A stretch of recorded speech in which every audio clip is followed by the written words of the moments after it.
You've probably seen people try to sell NFTs, fake gurus promise instant success, or influencers peddle limited edition water, but none of them can touch the audacity of the man who sold the Eiffel Tower not once, but twice, and almost got away with it both times.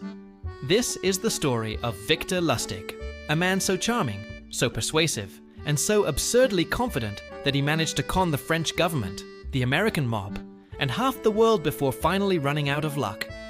If con artistry were an Olympic sport, Lustig would have taken gold, then sold it to someone else for double. Victor Lustig was born in Austria-Hungary in 1890. Though details about his early life are as slippery as his morals, he grew up smart, multilingual, and allergic to honest work. By his 20s, he had developed the ideal resume for a con man, fluent in 5 languages, quick with numbers, and able to bluff his way through any conversation. Picture him as a mix between Leonardo DiCaprio in Catch Me If You Can, and that one crypto bro who insists it's not a pyramid scheme, it's a lifestyle. His first big trick was the money printing machine scam. Lustig built a fake contraption that looked like a miniature press. It printed flawless $100 bills, but only 2 every 6 hours.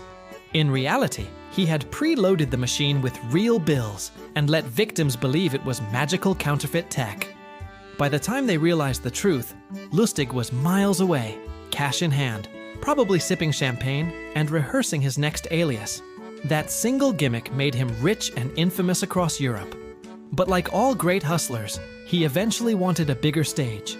Enter Paris, 1925. The city of lights, art, and apparently gullible scrap metal dealers.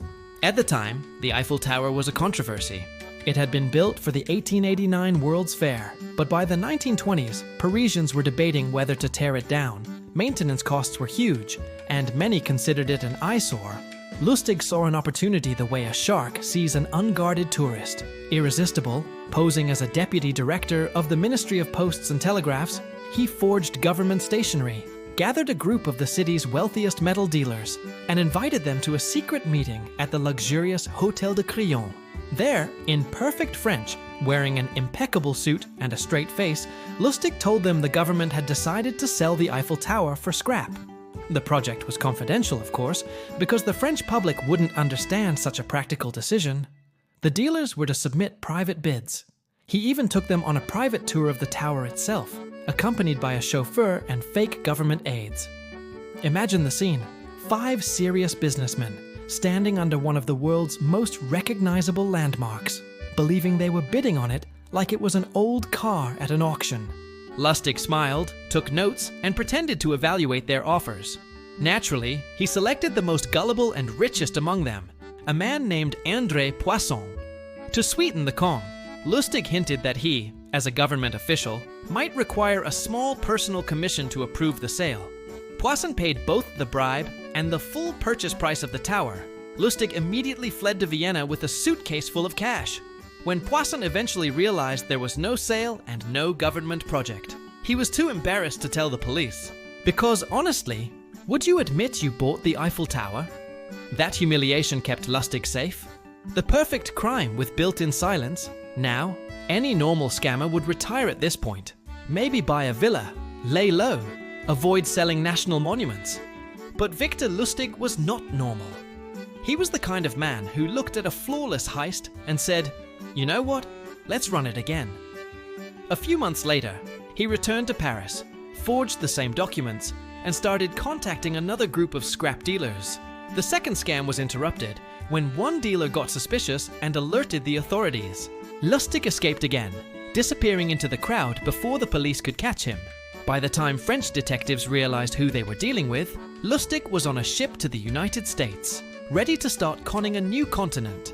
After slipping out of France with a bag full of cash and a story too embarrassing for the police to touch, Victor Lustig crossed the Atlantic. He landed in the United States like a man walking into an all-you-can-scam buffet. America in the 1920s was a playground for people like him. The stock market was booming. Prohibition had created black market empires.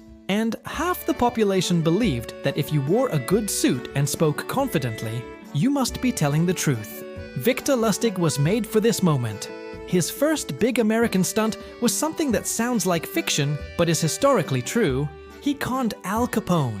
Most people, when faced with one of the most dangerous mobsters in history, would choose self-preservation. Victor chose sales pitch. Here's how it went down. Lustig approached Capone, claiming he had a business deal that would double $50,000 in just 2 months. Capone, who loved money as much as bullets, handed him the cash. Victor took the money, deposited it in a bank, waited 2 months, then returned the entire amount to Capone, saying the deal had fallen through. Capone was shocked. No one ever gave him his money back.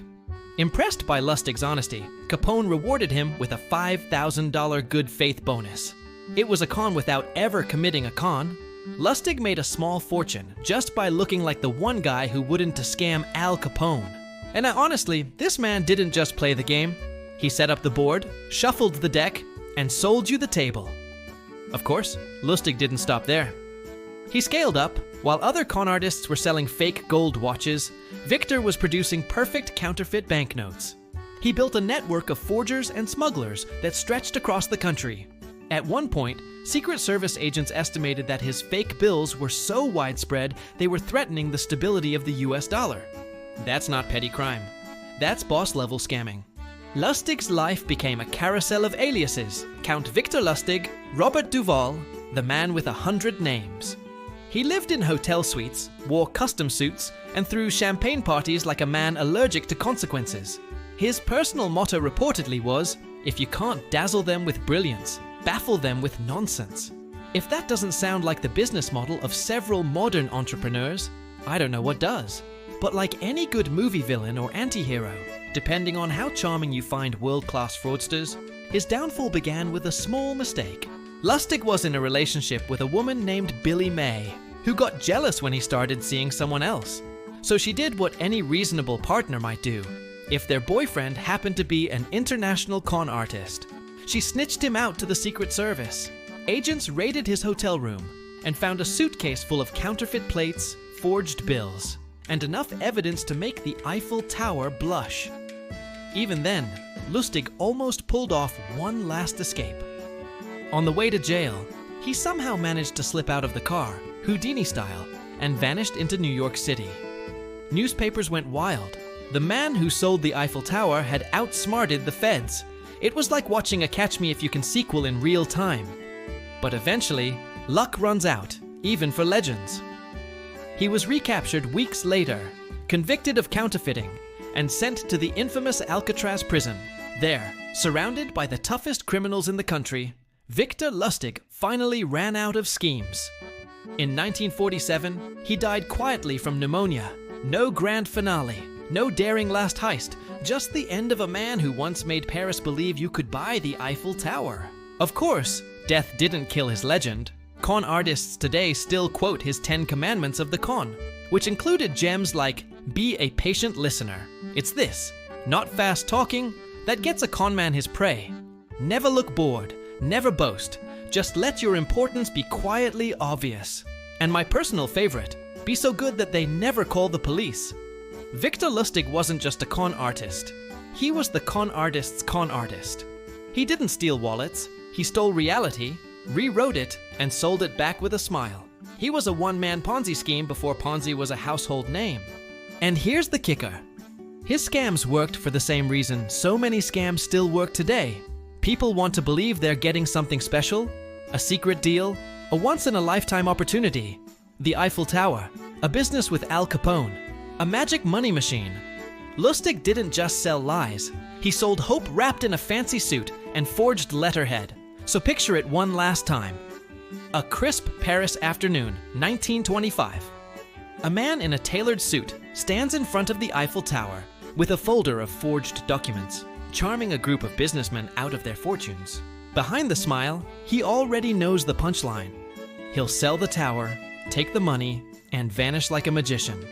And we'll still be telling the story 100 years later.